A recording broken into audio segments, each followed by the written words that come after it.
Now lesson number 4 environmental management. Lesson number 4 क्या है? Environmental management. Environment, इस lesson में क्या क्या टॉपिक्स है? एनवायरमेंट के बारे में है, इकोसिस्टम के बारे में है, एनवायरमेंट को कैसे कंजर्व करना चाहिए, एनवायरमेंट को कैसे मैनेज करना चाहिए, फिर बायोडाइवर्सिटी और बायोडाइवर्सिटी को कैसे कंजर्व करना चाहिए, इसी के बारे में ये लेसन में दिया गया है। अब पेज नंबर 36 में कुछ क्वेश्चंस है। एक क्वेश्चन है, which are the different types of components in an ecosystem. कौन सा कॉम्पोनेंट्स है इकोसिस्टम में? दो टाइप ऑफ कॉम्पोनेंट है। पहला वाला क्या है? Biotic component. बायोटिक कॉम्पोनेंट क्या है? जो लिविंग ऑर्गेनिज्म है उसको बोलते हैं biotic component. Living organisms are known as what? Biotic component. Now what all comes in living organism, or what comes in biotic components like cat, dog, tiger, then plants, etc. All this comes in biotic component. तो biotic component में living organism आता है, जैसे कि cat, dog, tiger, plants भी biotic component है क्योंकि वो भी एक living organism है। फिर human being भी आता है। Human being is also a type of biotic component. The second one is what? Abiotic component. What is abiotic component? Abiotic component second type of component है। Abiotic component क्या होता है? Non-living things. Non-living things like air, water, soil, sunlight, temperature, etc. So all this comes in a biotic component. तो abiotic component क्या है? Abiotic component होता है non living things. Non living thing जैसे कि air, water, soil, sunlight, temperature, ये सब non living things है, दैट इज़ अबायोटिक कंपोनेंट। और ये सब फैक्टर्स जो दिया है लिविंग ऑर्गेनिज्म में, नहीं तो बायोटिक कंपोनेंट में और अबायोटिक कंपोनेंट में, सब इम्पॉर्टेंट है। Now what is an ecosystem? Ecosystem is form by, ecosystem is what? अभी हम पहला क्वेश्चन में पढ़ा था कि इकोसिस्टम में दो कंपोनेंट है, बायोटिक कंपोनेंट और अबायोटिक कंपोनेंट। अभी ये इकोसिस्टम क्या है? Ecosystem is formed by biotic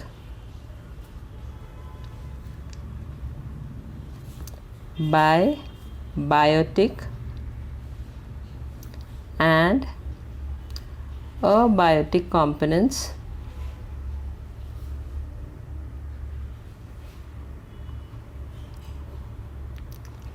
and their interaction with each other, and their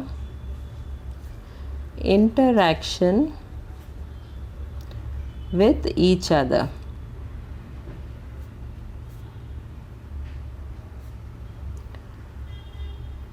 तो इकोसिस्टम बायोटिक और अबायोटिक कंपोनेंट से बना हुआ है, और ये बायोटिक और अबायोटिक कैसे इंटरेक्ट करता है उसी के बारे में है ecosystem. Now which are the types of consumers? कौन सा टाइप्स ऑफ कंज्यूमर्स है? जैसे कि primary consumer. What is primary consumer? Herbivorous animal. तो प्राइमरी कंज्यूमर्स क्या होता है? हर्बीवरस एनिमल, जो झाड़ पत्ते घास को खाते हैं, उसको बोलते हैं प्राइमरी कंज्यूमर। फिर दूसरा आता है secondary consumer. What is secondary consumer? Secondary consumers are carnivorous animals.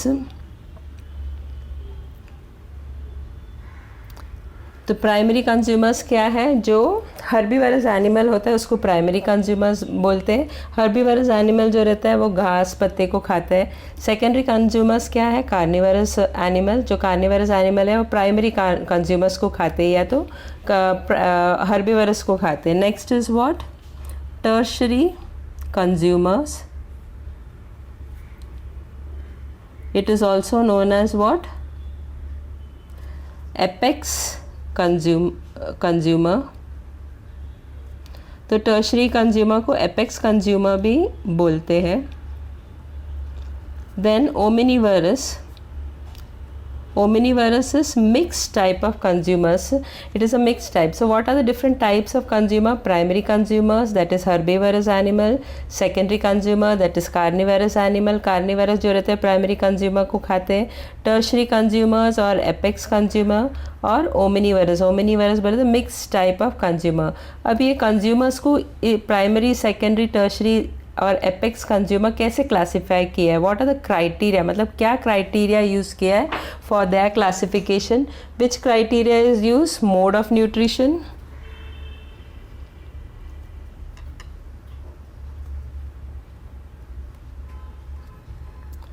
so what criteria is used for their classification? Mode of nutrition and food requirements.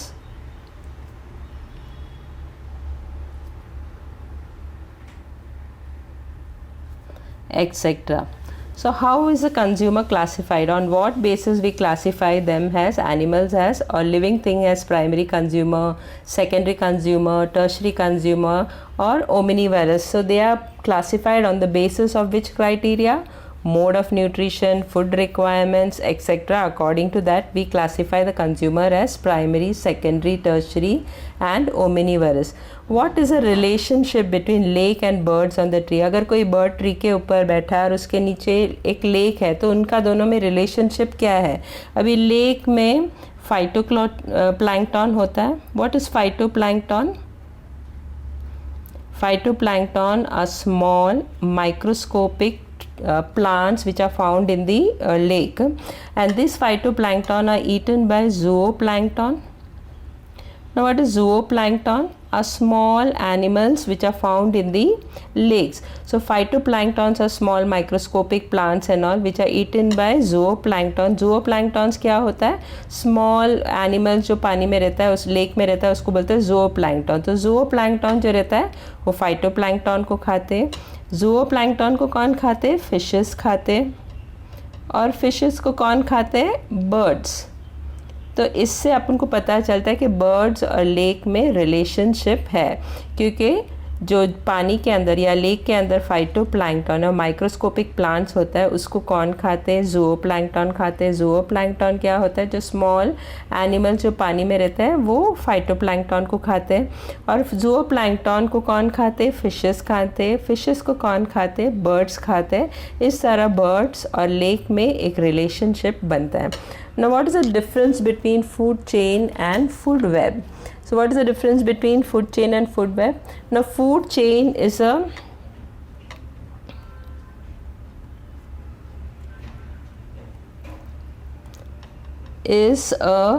definite sequence of interaction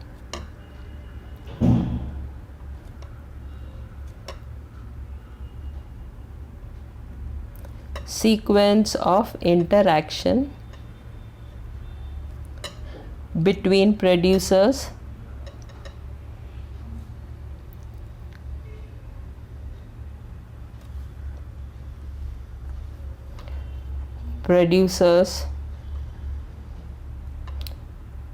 what is producers? Producers are the plants which are able to prepare their own food.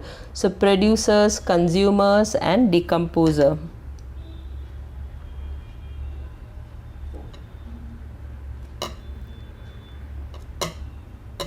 And decomposer.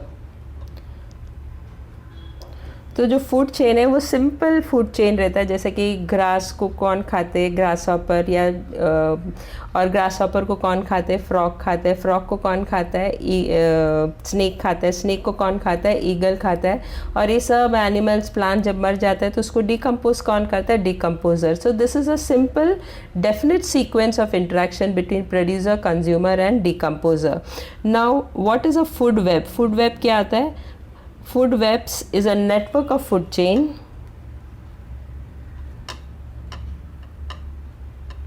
तो food web क्या होता है? Network of food chain.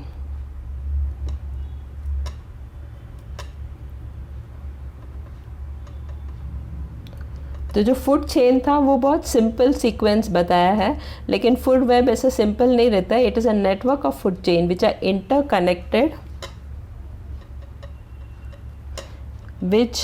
Interconnected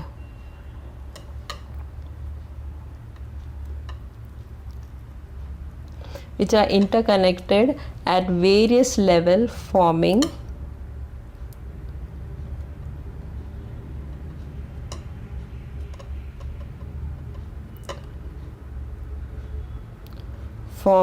an intricate web.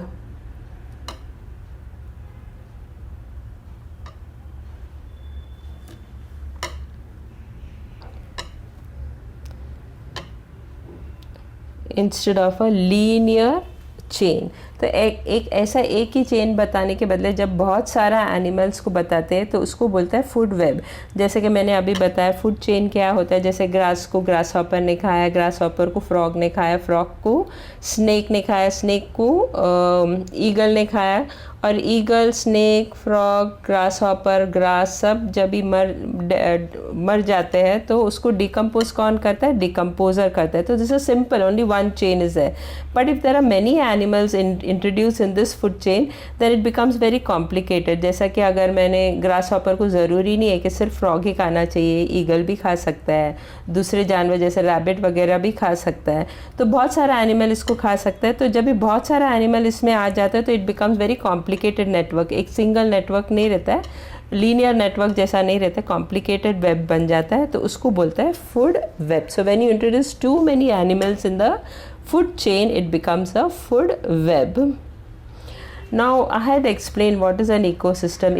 Ecosystem is formed by biotic and abiotic component. तो ये abiotic biotic component में जो भी factors है जैसा कि cat, dog, air, water, soil, sunlight, ये सब factors बहुत important हैं. तो अपन को we know that producers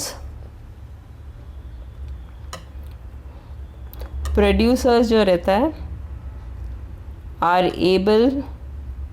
producers क्या होता है? प्लांट्स होता है. प्लांट्स फूड कैसे बनाता है? With the help of carbon dioxide, water, and in the presence of sunlight they are able to prepare their food. Now plant is a biotic component, but air, carbon dioxide, water and sunlight are abiotic factors. So with the help of abiotic factor, the producer, that is plants, are able to prepare their own food. Now these plants are eaten by herbivorous animal, which are equally important, and these herbivorous animals are eaten by carnivorous animal. Now carnivorous animals are also important. Why they are important? Because they prevent the overpopulation of herbivorous animal. तो carnivorous animal herbivorous animals को खाते हैं. इस तरह जो herbivorous animal का जो population है उसको control में रखते हैं.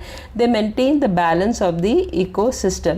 Other than this, there is another component, that is what? Decomposer. What are decomposer? Decomposers are like the termites, insect,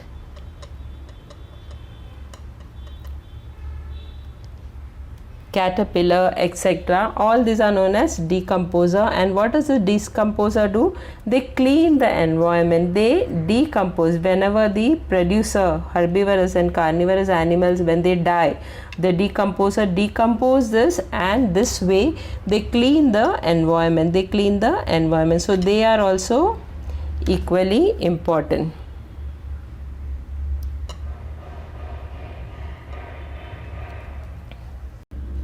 Now on page number 36, one diagram is given on the right hand side column, and they have asked a question: write the name and the category of each of the components shown in the picture. तो page number 36 में एक diagram दिया है right hand side column में, और एक question भी दिया है कि हर कंपोनेंट के बारे में नाम, category of, name and category of each of the component लिखना है.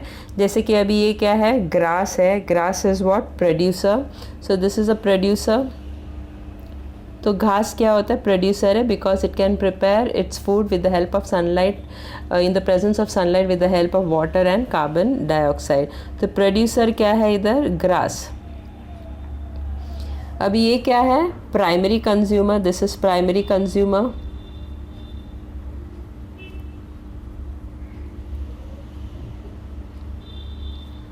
That is grass hopper. This is a grass hopper. I tried my best to draw the diagram so that you can understand.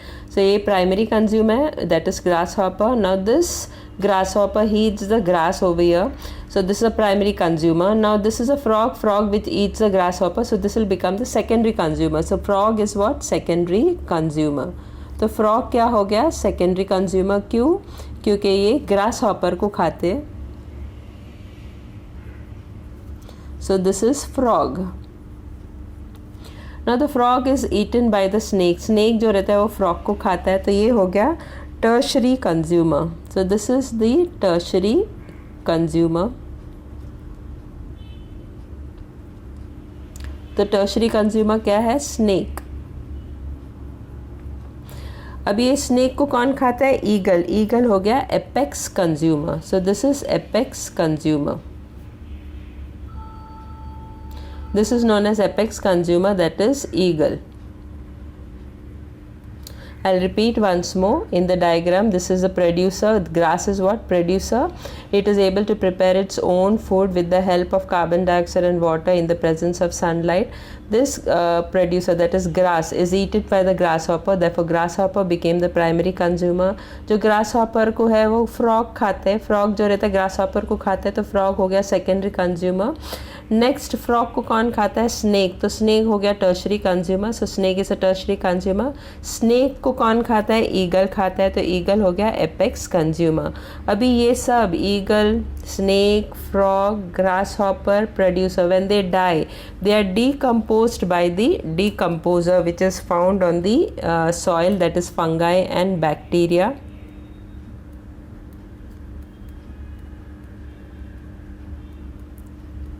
So this is the decomposer.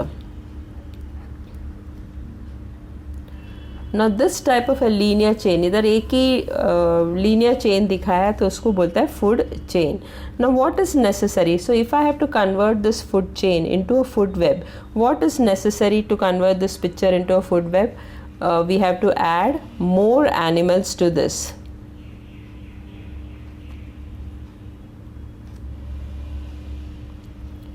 More animals to this food chain.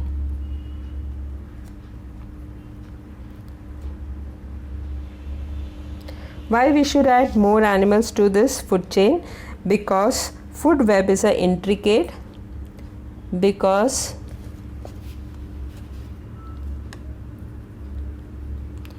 food web is an intricate network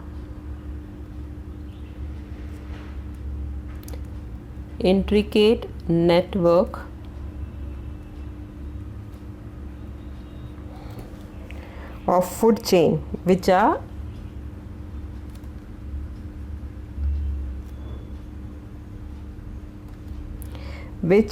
interconnected at various levels,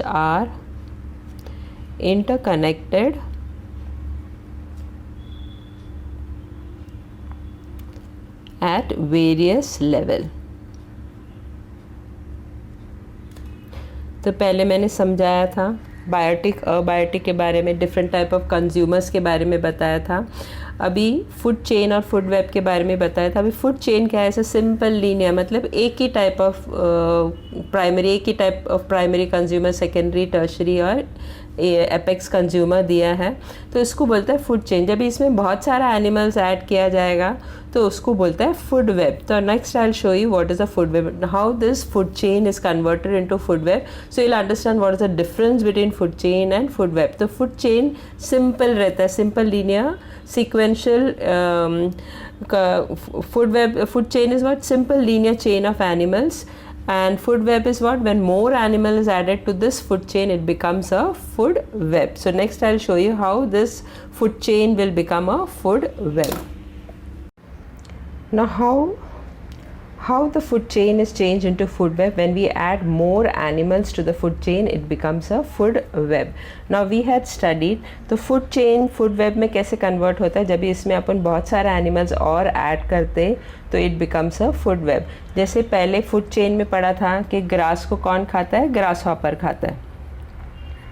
तो grass को कौन खाता है? Grass hopper. मगर ज़रूरी नहीं है कि ग्रास को सिर्फ ग्रास हॉपर ही खाना चाहिए, डियर भी ग्रास को खाता है, तो डियर भी ग्रास को खाता है और ग्रास हॉपर भी ग्रास को खाता है। ज़रूरी नहीं है कि सिर्फ डियर खाए, अदर हर्बीवरस एनिमल्स भी ग्रास को खाता है ना। ग्रास हॉपर को कौन खाता है? ग्रास हॉपर को frog खाते हैं. So that is what we had studied in food chain, that the grasshopper is eaten by frog. But the grasshopper is not only eaten by frog, सिर्फ grasshopper को frog नहीं खाता है, bluebird भी खाता है, auk भी खाता है. तो ये सब एनिमल्स ग्रास हॉपर को खाते हैं. ऑक, ब्लूबर्ड और फ्रॉग, ये तीनों एनिमल्स खाते हैं. अभी ब्लू ऑक सिर्फ ग्रास हॉपर को नहीं खाता है, मगर वो फ्रॉग को भी खाता है, रैबिट को भी खाता है और ब्लूबर्ड को भी खाता है, रैट को भी खाता है. तो hawk eats all this thing, bluebird, grasshopper, rat, rabbit, frog. Hawk is a type of a bird. और फ्रॉग को कौन खाता है? स्नेक खाता है, मगर स्नेक को भी ऑक खाते हैं.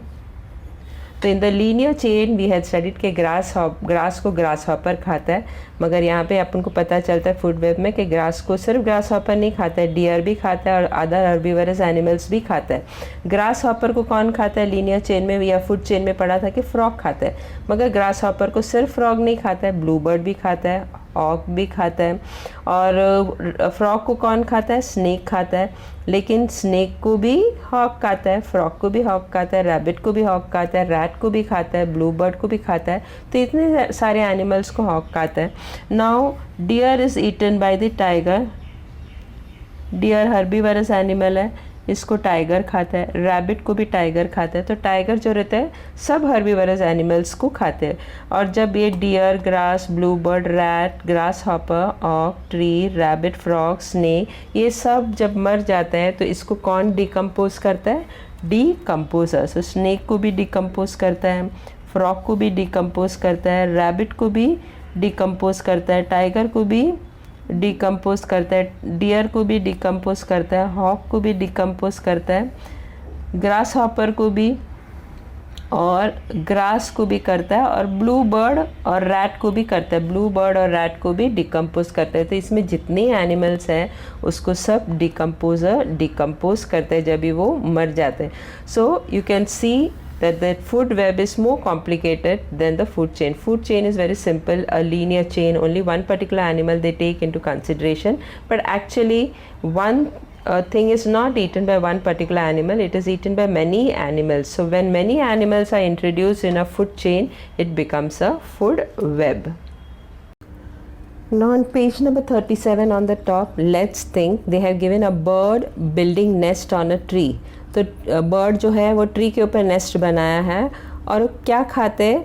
They feed upon the fishes. मतलब नीचे एक पॉन्ड है और पॉन्ड में से वो फिशेस खाता है. तो वेदर दिस बर्ड, क्या ये bird part of both, that is tree as well as pond ecosystem. तो बर्ड जो है क्या ये पॉन्ड का भी इकोसिस्टम है और ट्री का भी इकोसिस्टम है? Yes, it is a part of both pond ecosystem as well as tree ecosystem. Why? Because birds build nest on a tree, hence it is a part of tree ecosystem. क्योंकि tree में nest बनाता है, इसके लिए tree ecosystem का part है. And it feeds upon the fishes. Fishes को खाता है from the nearby pond, hence it is a part of pond ecosystem also. तो दोनों का पार्ट है. It is a part of tree ecosystem as well as pond ecosystem. Y?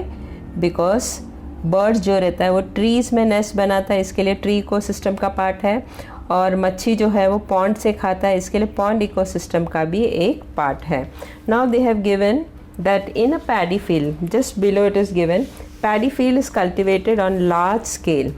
तो paddy field जो रहता है वो लार्ज स्केल में कहाँ बनता है? साउथ इंडिया में बनता है. What is paddy field? Paddy field होता है चावल, rice, rice where it is grown, it is rice is known as, growing of rice is known as paddy field.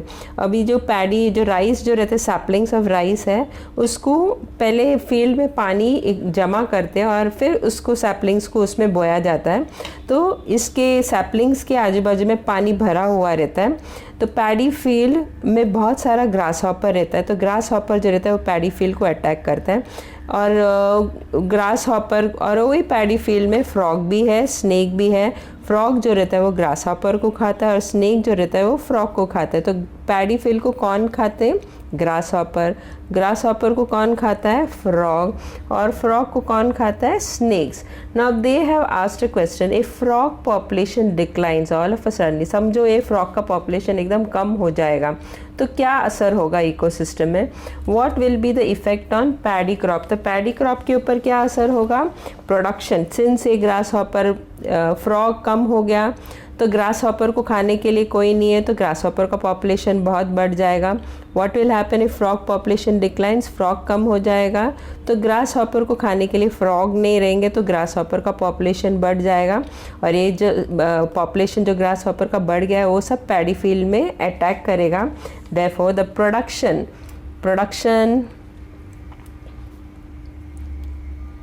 Of the paddy field will decline, क्योंकि grass hopper उसको attack करता है। ज़्यादा मात्रा में ग्रास हॉपर है तो paddy field attack करेगा, इसके लिए पैडी फील्ड का जो प्रोडक्शन है वो कम हो जाएगा। Now next they have asked, number of which consumer will decline and which will increase? Number of which consumer will decline and which will increase? अभी फ्रॉग कम हो गया तो क्या इंक्रीज होगा? विच विल डिक्लाइन, डिक्लाइन क्या होगा? Snake कम हो जाएगा। क्यों? क्योंकि स्नेक के लिए खाने के लिए कुछ नहीं रहेगा, फ्रॉग कम है तो उसको खाने को नहीं मिलेगा। That is why the snakes will decline. और बढ़ेगा क्या? Which will increase? Grasshopper will increase. क्यों? क्योंकि फ्रॉग है ही नहीं उसको खाने के लिए, तो प्रोडक्शन ग्रास हॉपर का जो पॉपुलेशन है वो बढ़ जाएगा। तो number of grasshopper will increase, grasshopper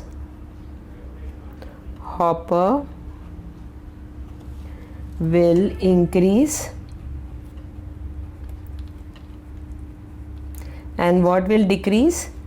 And population of snakes will decrease. I hope you have understood.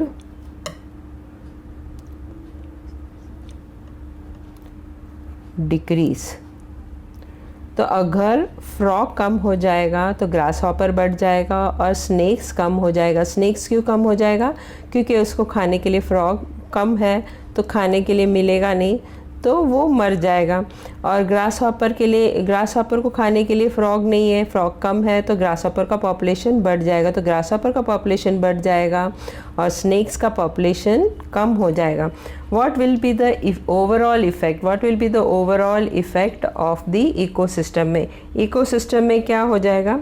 The entire food chain will be disturbed.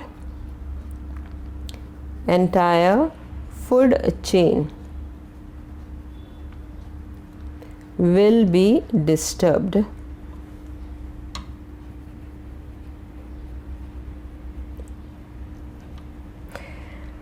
and will cause an imbalance, and will cause an imbalance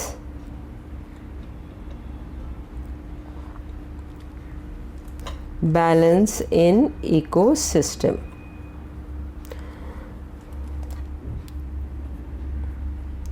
तो कोई भी एक component में, एक linear chain food chain में कोई भी एक कंपोनेंट कम हो गया या डिस्टर्ब हो गया तो क्या होता है? पूरा ecosystem imbalance, will not be balanced and the entire food chain will be disturbed. Now on page number 37 they have given the question on the top. Complete the chart, fill up the blank boxes and display the completed chart and display the completed chart. So you have to fill up all these boxes. This chart you had in 8th standard, so you should remember all this. So ecosystem is divided into two parts. What are they? Abiotic component, then the second one will be what? Biotic component.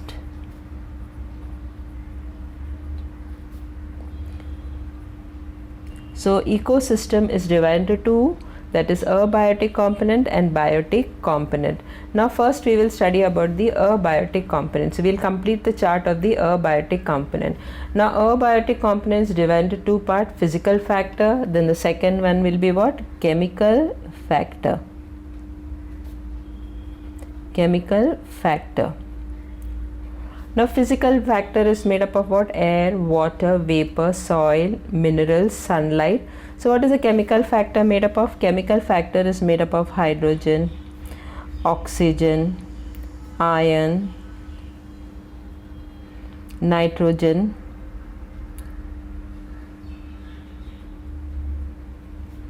calcium, sodium, potassium, then proteins, fats, carbohydrates, etc. तो chemical factor किससे बना है? Chemical factor is made up of what? Hydrogen, oxygen.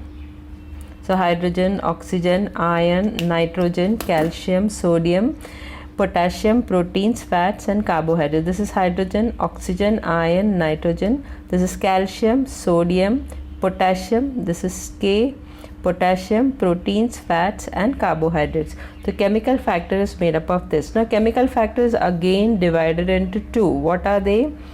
Inorganic and organic substance. Inorganic and organic substance. Now just now I had given the chemical factor is what? All this thing. So out of this inorganic substance are what? Hydrogen, oxygen, iron, nitrogen, calcium, sodium and potassium. तो ये सब जो है hydrogen, oxygen, ion, nitrogen, calcium, sodium, potassium, ये सब क्या है? Inorganic substance. तो यहाँ से ही देख के लिख सकता है, ये बॉक्स फिलअप कर सकता है. और ऑर्गेनिक सब्सटेंसेस क्या है? Proteins, fats and carbohydrates. So abiotic factor is divided into physical factor, chemical factor. Physical factor is made up of what? Air, water vapor, soil, minerals and sunlight. And chemical factor is made up of what? Hydrogen, oxygen, iron, nitrogen, calcium, sodium, potassium, proteins, fats, carbohydrate. Out of this, this chemical factor is again divided into inorganic substances and organic substances. What is inorganic substances? Hydrogen, oxygen, iron, nitrogen, calcium, sodium and potassium. It's written over here. And what is organic substance? Organic substance are protein, fats and carbohydrates. Now this was about abiotic factor. Now we will discuss about the biotic factor. Now biotic factor is made up of two types. What is that? Autotrophic and heterotrophic. What are autotrophic? Autotrophics are producer, that is plants. They can prepare their own food. So biotic component is divided into two parts, autotrophic, heterotrophic. Autotrophics are what? Producer. Producers are what? Plants. Plants are the only living organism on the earth which can prepare its own food. Now heterotrophic is of two types, consumer and decomposer. Now consumer and decomposer. Now consumer is of two types. Consumer, not consume, two types, one type. What is consumer made up of? Consumer is made up of what? Animals. Consumer is what? Animals. And what is decomposer? Decomposers are microbes like fungi, bacteria,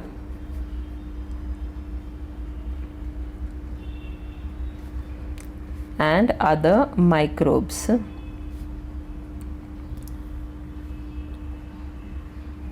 I'll repeat once more.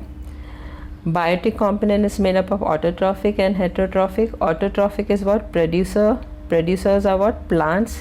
They are the only living organism which can prepare its own food. Heterotrophic is of two types, consumer and decomposer. What is consumer? Animals. And what is decomposer? Fungi, bacteria and other microbes. Now animals are of three types. What are they? Primary consumer, which you have already studied. Consumers and secondary consumers.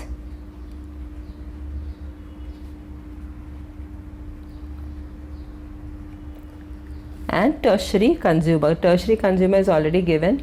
So animals are of three types: primary consumer, secondary consumer and tertiary consumer. In the textbook here it is written animals. If in board exam if they write animals over here, then you write consumers over here, but actually it is producer, consumer and decomposer. Exam में अगर इधर animal लिखा है तो यहाँ पे consumer लिख देना, और अगर कंज्यूमर लिखा है तो यहाँ पे एनिमल्स लिख देना. Now can you tell, this is given on page number 37, what is environment? What is environment? Physical, chemical and biological factors affecting the living organism in any possible way is collectively called environment. What is the meaning of physical? Physical का मतलब क्या है? Air, water, sunlight, इसको बोलते हैं physical. Chemical means what? Nutrients, minerals, इसको that is known as chemical. और biological means living organism. अगर ये तीनों फैक्टर्स अगर लिविंग ऑर्गेनिज्म के ऊपर इफेक्ट करता है कोई भी तरीके से in any way, then this is known as collectively called environment. Now what is included in the environment? Environment में क्या क्या इंक्लूडेड है? Biotic factor, abiotic factor, natural factor and artificial factor. तो एनवायरनमेंट में what is included in environment? Biotic, abiotic, natural and artificial factor. लेकिन main thing environment में क्या है? बायोटिक और abiotic. Environment are of two type, दो type का environment रहता है, एक तो नेचुरल एनवायरनमेंट और दूसरा है artificial environment. What is natural environment? Natural environment means air, water, land, atmosphere, living organism. All this comes in natural environment. What is artificial environment? Artificial environment means what? It requires the assistance of human.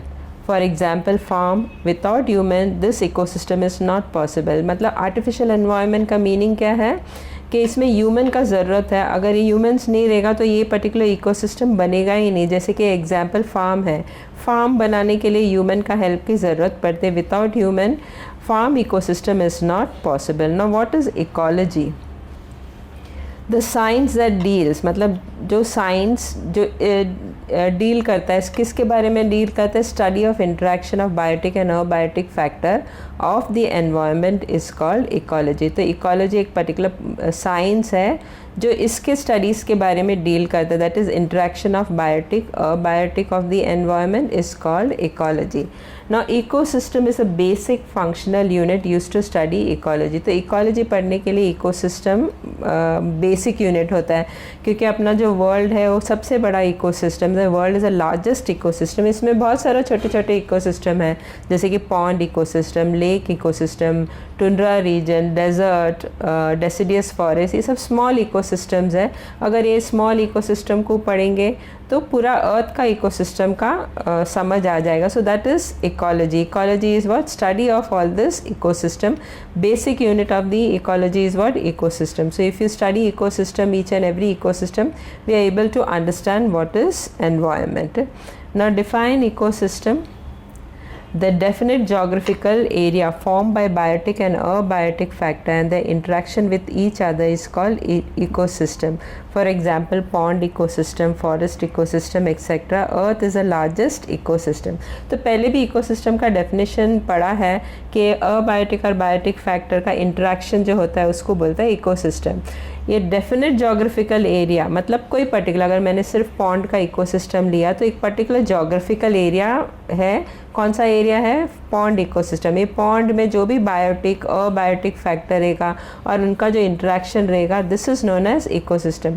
तो pond ecosystem, forest ecosystem, just now I told you, desert ecosystem, all these are example of small ecosystem and earth is the largest ecosystem. Now which cycle? Just now we had studied about environment, what is environment, and there are two types of environment, natural environment and artificial environment. Now which cycles are operated in the environment? In environment there are many natural cycles that take part, like water cycle which you have studied last year पढ़ चुका है. तो कौन से cycles जो रहता है operate होता है environment में, जैसे कि water cycle, carbon cycle, gaseous cycles like nitrogen cycle, oxygen cycle etc. Text में कार्बन साइकिल अलग सा लिखा है लेकिन वो भी गैसियस में ही आता है. तो many cycles operate in the environment. What are they? Water cycle, carbon cycle, nitrogen cycle, oxygen cycle etc. Now what is the importance of this ecosystem? Not of this ecosystem, of these cycle. What is the importance of these cycle? ये जो ऊपर मैंने mention किया है, जो cycles operate होता है environment में, इसका इम्पोर्टेंस क्या है? एनवायरमेंटल बैलेंस को वो मेंटेन करता है. So environmental balance is maintain through the continuous operation of this cycle. So इस साइकिल की वजह से एनवायरमेंटल में बैलेंस मेंटेन होता है. एनवायरमेंटल बैलेंस और एक वजह से भी मेंटेन होना ज़रूरी है, through various food chains of ecosystem. So the food chain also maintain the environmental balance in the food chain of the ecosystem maintains the environmental balance. So जो carbon cycle, water cycle, ये सब important है. क्यों important है? क्योंकि वो environmental balance को maintain करता है. उसी तरह फूड चेन जो रहता है इकोसिस्टम में, वो भी इम्पॉर्टेंट है क्योंकि वो भी एनवायरमेंटल बैलेंस को मेंटेन करता है. Now this is a back exercise का क्वेश्चन है. क्वेश्चन नंबर 2 एक्सरसाइज का क्वेश्चन है. Explain the statement. Explain the statement that we have got the earth planet on lease from our future generation and not as an ancestral property from our ancestor. So we have to explain. Most of the things are not there in the textbook, so you can refer any guide or any other reference book and you can take some points from there. Now explain the statement, we have got the earth planet on lease from our future generation and not as an ancestral property from our ancestors. तो we have not मतलब अपन ने ये planet अर्थ जो है वो अपन ancestor से inherit नहीं किया, मतलब अपन को मिला नहीं है वो एंसेस्टर से. एक्चुअली ये लीज में मिला है. किससे मिला है लीज में? Future generation. तो we have got planet earth on lease from our future generation. तो अपन को अपना ह्यूमन बींग्स का जो प्रेजेंट जनरेशन उसका काम क्या है? इस इको जो एनवायरनमेंट है उसको मेंटेन करने का, कंजर्व करने का, प्रिजर्व करने का, ताकि हमें भी प्रॉब्लम नहीं आना चाहिए किसी का कमी के वजह से, और ना ही फ्यूचर जनरेशन्स को वो प्रॉब्लम आना चाहिए. So we have not inherited the planet earth as ancestral property. जैसे अपन को अपने मम्मी पापा से जो प्रॉपर्टी मिलता है उसको बोलता है इनहेरिटिंग द एंसेस्ट्रल प्रॉपर्टी, मतलब वो अपना हो जाता है. लेकिन अर्थ प्लैनेट ऐसा नहीं है, वो अपन को एंसेस्ट्रल प्रॉपर्टी जैसा नहीं मिला है, वो लीज में मिला है. और किससे मिला है? फ्यूचर जनरेशन से मिला है, जो अपन को प्रिजर्व करना है और आगे वो फ्यूचर जनरेशन के लिए यूज़ आएगा. So we have got planet earth on lease from our future generation. It is a basic responsibility. तो ह्यूमन बींग का रिस्पॉन्सिबिलिटी क्या है?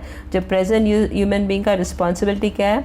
To preserve the nature without disturbing its balance. जो environmental balance है उसको disturb नहीं करना चाहिए. Human existence is totally impossible without the existence of nature. तो अगर नेचर नहीं है, ये एनवायरनमेंट नहीं रहता, तो ह्यूमन बीइंग भी एग्जिस्ट नहीं होता था. तो human existence is totally impossible without the existence of nature. तो existence of nature is very important so that human being will be existing in this earth.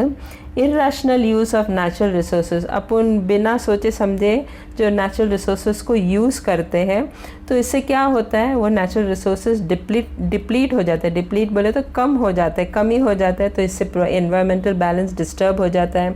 Future generation को भी वो natural resources available नहीं रहेगा. तो we are not suppose to do that. We are suppose to preserve them. Natural resources has to be taken care of and preserved. these resources for our future generation. So we have to take care of these resources, taken care of and preserve these resources for our future generation. तो हमें भी कमी नहीं आना चाहिए, ना future generation को कमी आना चाहिए.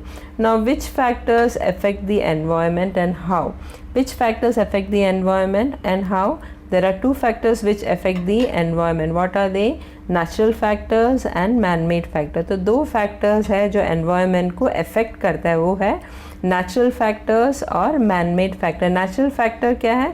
Natural factor जो है earthquake, cyclone, volcanic eruption, ये सब natural है जो अपने control में नहीं रहता है, तो वो affect करता है environment को. और दूसरा artificial factor और man-made factor है. Man-made factor क्या है? Deforestation, mining. डिफॉरेस्टेशन मतलब फॉरेस्ट को अपन काट देते हैं. क्यों काटते हैं? ताकि इंडस्ट्रीज़ बने, रोड्स बने, फार्मिंग कर पाए, तो अपन फॉरेस्ट को डिस्ट्रॉय करते हैं. माइनिंग नहीं तो इंडस्ट्रियलाइजेशन, ये सब आर्टिफिशियल फैक्ट है जो अपन अवॉइड कर सकते हैं to preserve the environment. Now when natural and artificial factors affect the environment, they create an imbalance in the ecosystem and affect the biotic factor. Biotic factor क्या होता है? Living organism. तो जो नेचुरल फैक्टर और man made factors जो रहता है वो एनवायरनमेंट को अफेक्ट करता है एंड दे क्रिएट इम्बैलेंस, मतलब एनवायरमेंटल बैलेंस को डिस्टर्ब करता है एंड अफेक्ट द बायोटिक. इस वजह से लिविंग ऑर्गेनिज्म को अफेक्ट करता है. So it is very important that we preserve and conserve our environment. Now what will happen if the number of consumer in the environment goes on increasing gradually? अगर समझो number of consumers क्या है? Primary consumer, secondary consumer, tertiary consumer, ये सब अगर बढ़ गया suddenly, not suddenly, gradually if it increases, what will happen? If the number of consumer in the environment goes on increasing gradually, then there would be decline in the number of the prey. तो जो prey रहता है वो कम हो जाएगा. जैसे अगर carnivorous है, हर्बीवरस है, herbivores is a pray of the carnivorous.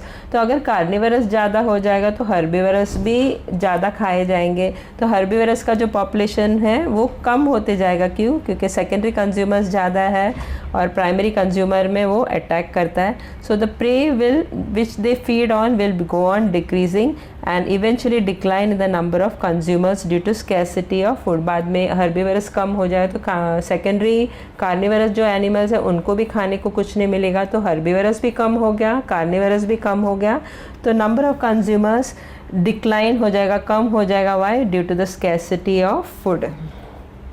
Now I had just now discussed about the environment. The factors which affect the environment are what? Natural factors and artificial or the man-made factors. So natural factors, we know it is earthquake, tsunami, volcanic eruption, etc. And man-made factors are what? Mining, urbanization, industrialization, dams, etc. Building of dams, etc. And the main factor which affects the environment is what? Environment pollution.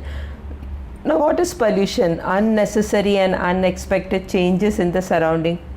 जो changes होता है surrounding में जो necessary नहीं है और unexpected है, मतलब अपन सोचा भी नहीं रहता है कि ऐसा चेंजेस हो सकता है एनवायरनमेंट में. या तो नेचुरल इवेंट्स की वजह से, जैसे कि अर्थक्वेक होगा तो पूरा एनवायरनमेंट में अननेसेसरी अनएक्सपेक्टेड चेंजेस आ जाता है, नहीं तो ह्यूमन एक्टिविटी के वजह से भी चेंजेस आता है. This is called environmental pollution. और एक डेफिनेशन है पोल्यूशन का. What is that? Direct or indirect changes in physical, chemical and biological properties of air, water and soil. We had studied what is an environment. What is environment? Physical, chemical and biological factor which affects the living organism is collectively known as what? Environment. So when the physical, chemical and biological properties, जब भी physical, chemical और biological properties हवा, पानी और soil में harmful हो सकता है ह्यूमन बीइंग के लिए और अदर लिविंग ऑर्गेनिज्म के लिए, तो इसको बोलता है environmental pollution. So if some changes occur directly और इनडायरेक्टली, किस में चेंजेस होगा? फिजिकल, केमिकल और बायोलॉजिकल प्रॉपर्टीज़. किसका फिजिकल, केमिकल और बायोलॉजिकल प्रॉपर्टीज़? एयर, वाटर और सॉइल का. और ये जो चेंजेस होता है वो हार्मफुल रहता है ह्यूमन बीइंग के लिए भी और अदर लिविंग बीइंग्स के लिए भी, तो इसको बोलता है environmental pollution. Now state the factors responsible for environmental pollution. क्या क्या factors है जो environmental pollution create कर सकता है? So the various reason responsible for environmental pollution are what? Population explosion, अगर ज़्यादा पॉपुलेशन होगा तो एनवायरमेंटल पोल्यूशन होता है। फास्ट इंडस्ट्रियलाइजेशन, इंडस्ट्रीज़ अगर बढ़ जाता है तो भी स्मोक्स रिलीज़ होता है, उसमें से स्मोक रिलीज़ होता है। सुएज, हार्मफुल केमिकल्स पानी में छोड़ा जाता है, तो इसके वजह से air pollution, soil water pollution होता है। Discriminate use of natural resources, मतलब जो नेचुरल रिसोर्सेज है वो ज़रूरत से ज़्यादा अपन यूज़ करने लगेंगे तो भी वो पोल्यूशन क्रिएट कर सकता है। डिफॉरेस्टेशन, जैसे पॉपुलेशन बढ़ता है तो घर बनाना पड़ता है, फार्म की ज़रूरत पड़ती है, रोड्स की ज़रूरत पड़ती है, तो इसके वजह से अपन फॉरेस्ट को कट करते हैं, जंगल्स को काट देते हैं, और इसको बोलते हैं reducing the forest is known as deforestation. इसके वजह से जो एनिमल्स जो जंगल में रहते हैं उनका जो रहने का जगह होता है वो डिस्ट्रॉय हो जाता है, हैबिटेट जो रहता है वो डिस्ट्रॉय हो जाता है। अनप्लान्ड अर्बनाइजेशन, कहीं भी किधर भी घर बनाने लग जाते हैं, जैसे कि पॉपुलेशन बढ़ जाता है तो slums will increase, when slums increase the surrounding areas will be dirty, so it will create pollution in that, automatically it will create pollution. Now which are the types of pollution? Which are the types of pollution? We know already all this pollution. Various types of pollution are there: air pollution, water pollution, soil pollution. This all you are aware of it. जब water में गंदगी आ जाता है तो water pollution होता है। Hair में अगर smoke, unwanted unnecessary factors are added, then it becomes air pollution. Sound pollution, every day you hear a lot of horns, sounds, and sound is so much increasing day by day that it creates sound pollution. Then thermal pollution means what? When you release hot waters from industries और thermal power plant से hot water जब भी पानी में release करता है, lakes या reverse में रिलीज़ करता है, तो एक्वेटिक एनिमल्स और प्लांट्स जो रहता है रिवर में, it gets affected because of this hot water. Light pollution, because of lots of light during the night time, this also creates a pollution. Now this pollution ultimately effect the existence of the living organism. तो ये ultimately अपन को ही effect करता है, human beings को effect करता है और दूसरे लिविंग बींग्स को भी इफ़ेक्ट करता है. हैंस ये बहुत ज़रूरी हो गया है कि एनवायरनमेंट को कंजर्व या प्रिजर्व करने की ज़रूरत has become necessary. So we have to conserve the environment, which has become very necessary. Why? Because of all this pollution, the very existence of the living organism has come in danger. So it's endangering the life of living organism. Hence environment conservation has become necessary. Now on page number 39 there is a chart given about water pollution, soil pollution and air pollution. You have to fill in that boxes. First one, air pollution. What are the components? We have to write down the components, source, effect and control measures for each of the pollution. Air pollution का component क्या है? Carbon dioxide, carbon monoxide, hydrocarbon, sulphur, hydrogen sulphide और solid pollutants like dust, ash, carbon, lead etcetera. All this thing, ये चीज़ों की वजह से air pollution होता है. तो एयर पोल्यूशन किसके वजह से होता है? Carbon dioxide, carbon monoxide, hydrocarbon, sulphur, dust, ash, carbon etcetera, इनके वजह से एयर पोल्यूशन होता है. और ये सब एयर पोल्यूटेंट कहाँ से आता है?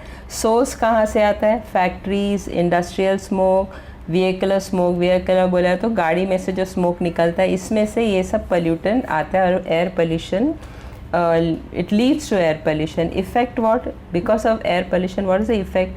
Human living beings get skin cancer, asthma, irritation of eyes, etc. Now how to control this air pollution? There are many methods. One of the method is emission of contaminants from the industry. जो industries में से जो pollutant निकलता है जैसे smoke वगैरह, उसको control में रखना चाहिए. Next one is water pollution. Water pollution, what are the components of water pollution? Oil, जैसे कि ऑयल जब भी एक जगह से दूसरे जगह शिप में लेके जाते हैं तो कभी कभी लीकेज हो जाता है, तो ऑयल वाटर को पोल्यूट करता है. Heavy metals like lead, mercury, जब भी इसको डिस्पोज किया जाता है पानी में तो इससे वाटर पोल्यूशन होता है. अब ये वाटर पोल्यूटेंट कहाँ से आता है? सोर्स किधर से आता है? Industrial waste, domestic waste. Industry से जो वेस्ट निकला जाता है इसमें सब ये पोल्यूटेंट रहता है. डोमेस्टिक वेस्ट, घर से जो वेस्ट आता है, sewage, chemical discharge from industries और पेस्टिसाइड जो एग्रीकल्चर में यूज़ किया जाता है, इसमें से सब पोल्यूटेंट सॉइल वाटर को पोल्यूट करता है। Now what is the effect of water pollution? Water pollution के वजह से क्या क्या बीमारी हो सकता है? तो ज़्यादा से ज़्यादा जो वाटर के कनेक्टेड जो बीमारी होता है वो सब बीमारी हो सकता है। Transmission of disease like typhoid, degradation of aquatic ecosystem है, जो पानी के अंदर जो लिविंग ऑर्गेनिज्म है, प्लांट्स, एक्वेटिक एनिमल, इसको भी इफ़ेक्ट करता है। तो इकोसिस्टम डिस्टर्ब हो जाता है। Ultimately it disturbs the food chain of the aquatic water ecosystem. Now how to control this water pollution? When you release the sewage into the water, we have to treat that water, means use plants बोले तो झाड़ नहीं, बड़े बड़े machines use करते हैं ताकि उसमें जो सुएज जो पानी है वो उसमें जाएंगे तो साफ़ होके निकलता है। Prevent the river water from getting polluted, so avoid polluting the water. Now soil pollution, next one is soil pollution. What are the components of soil pollution? Organic chemical, pesticides, oil, tar, etc. All this causes soil pollution. What is the source? From where does all this pollutant come? From industrial waste, biomedical waste, जो hospital से जो waste निकलता है जैसे कि bandage, medicines and all, syringes, all these are known as biomedical waste. Pesticides and fertiliser, जो pesticide दवाई छिड़का जाता है खेती में, और फर्टिलाइज़र जो केमिकल फर्टिलाइज़र यूज़ किया जाता है for crops and all this create soil pollution. Now what is the effect of the soil pollution? Due to soil pollution soil erosion takes place, मतलब सॉइल जो रहता है वो इरोड होके चला जाता है. Retarded growth of crops and plants, मतलब क्रॉप्स का जो ग्रोथ रहता है वो एकदम छोटा स्टंटेड ग्रोथ रहता है, ज़्यादा बड़ा नहीं होता है. प्लांट्स का भी वही same problem arises. How to control the measure? The best measure to control soil pollution is by using the 3 R's. What are the 3 R's? Reduce, recycle and reuse. So reduce, recycle, reuse of waste is one way of solving the soil pollution. Use of natural, जो chemical fertilizer है वो नहीं use करने का, उसके बदले organic fertilizers use करने का, नहीं तो और organic pesticides यूज़ करने का. Limit the use of plastic. Today's main soil pollution are plastic, so don't limit the use, avoid using plastics and all. So this way we can reduce the soil pollution. Now on page number 40 on the top yellow box में ये दिया है do you know. It is about radioactive pollution. What is radioactive pollution? Radioactive pollutions are of two types, natural pollution and artificial radioactive pollution. तो radioactive pollution दो type का होता है, natural और artificial. Natural, what is natural? Sun gives out some radiation and in that radiation two harmful radiations are also present, that is UV rays and IR rays. What is UV rays? Ultraviolet rays. And what is IR rays? Infrared rays. So these two rays जो सन में से emit होता है ये harmful है, वो अपन human beings और लिविंग ऑर्गेनिज्म को अफेक्ट करता है. आर्टिफिशियल रेस कौन सा है? X rays. जैसे कि बोन अगर फ्रैक्चर हुआ तो अपन एक्सरे निकालता है, तो इसको बोलता है आर्टिफिशियल रेडिएशन. दूसरा है radiation from atomic energy plant. Radiations from atomic energy plants, atomic energy plant ऐसा कोई पोल्यूशन नहीं क्रिएट करता है, लेकिन समझो अगर इसमें कोई एक्सीडेंट होगा तो रेडिएशन लीक होने का चांसेस है, which can be harmful to the living organism. The 3 great mishap which occurred in the world are which one? Chernobyl करके एक जगह है, विंस्केल करके एक जगह है, 3 माइल आइलैंड करके एक जगह है जहाँ पे एटॉमिक एनर्जी में से रेडिएशन लीक हो गया था due to some accident and people were affected for long term to this accident. तो पीपल वर अफेक्टेड, ऐसा नहीं कि शॉर्ट ड्यूरेशन के लिए अफेक्ट करता है, काफ़ी सालों तक उसका इफेक्ट रहता है, नेक्स्ट जनरेशन तक सफ़र करता है इस रेडिएशन की वजह से. Now what are the effects? ये रेडिएशन, अभी मैंने बोला कि ये रेडिएशन की वजह से बहुत सफ़र होता है, तो क्या क्या इफेक्ट होता है इस रेडिएशन का? एक तो है cancerous ulceration occurs due to high radiation, not X-ray, just write down to high radiation. What is the meaning of cancerous ulceration? मतलब कैंसर होता है. अल्सरेशन का मतलब है छाले पड़ते हैं स्किन में. ज़रूरी नहीं है कि स्किन में ही होना चाहिए, इंटरनल ऑर्गन्स में भी ये छाले पड़ सकता है, तो इसको बोलते हैं कैंसरस अल्सरेशन. टिश्यूज़, जो टिश्यूज़ रहते हैं अपने बॉडी के अंदर, ये डिस्ट्रॉय होने लगता है, जेनेटिक चेंजेस ऑकर, जो डीएनए है उसमें चेंजेस आता है या जीन्स में चेंजेस आता है, इसके वजह से एबनॉर्मलिटी होता है। जो नेक्स्ट जनरेशन के बच्चे लोग जो रहते हैं वो एबनॉर्मल होता है, या तो कोई ऑर्गन उनका डिफॉर्म रहेगा या तो उन लोग शॉर्ट हाइटेड रहेगा, they don't live for a long time because of this. Vision, जो आँख का जो साइट है वो चला जाता है, विजन इज़ एडवर्सली इफेक्टेड, बहुत बुरी तरह वो इफेक्ट करता है। So these are the effects of the radiation which is discharged from a atomic energy plant.